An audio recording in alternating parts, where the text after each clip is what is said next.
Nous allons passer maintenant au dossier 2 qui consiste à analyser les tendances du marché du pain.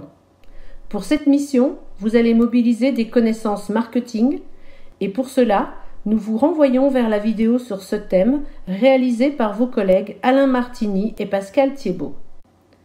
Le contexte de cette mission débute par l'étude d'une autre organisation que Pain Limousin.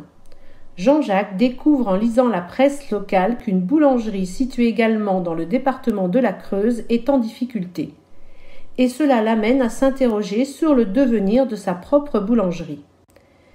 Et donc, pour cette deuxième mission, nous allons mobiliser des capacités de management étudiées en classe de première que l'on retrouve inscrites dans le thème 1 du programme.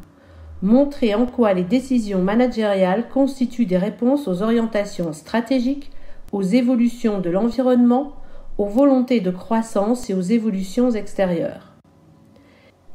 Il s'agira donc pour les élèves d'analyser un document texte, en l'occurrence l'article de presse du journal La Montagne, qui lui est réel contrairement à la boulangerie de Jean-Jacques, et d'identifier le problème de management de cette organisation ainsi que la solution proposée dans le document.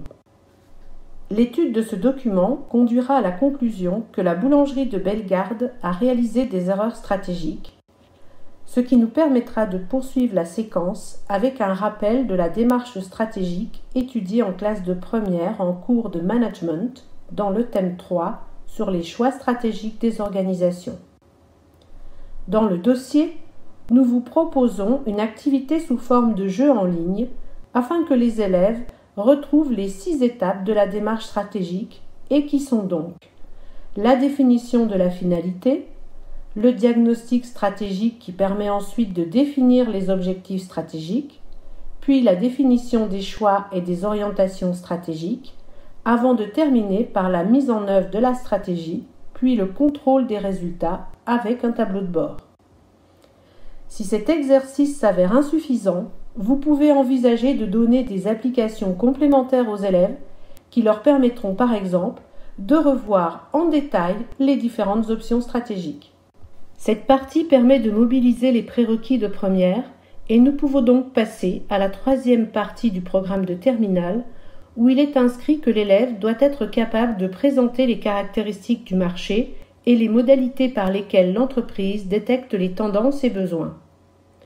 Donc, l'objectif pédagogique de cette activité est d'illustrer ce qu'est une démarche marketing qui conduit à des orientations stratégiques compte tenu de l'analyse du marché et de ses tendances.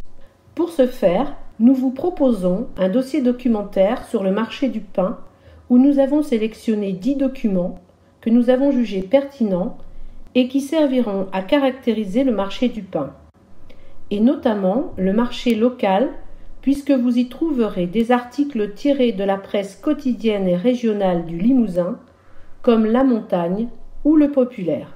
Ces documents contiennent également des informations réelles sur les tendances du marché, les nouveaux comportements de consommation, les différents profils de consommation, ainsi que des données permettant d'analyser l'offre du marché et la concurrence.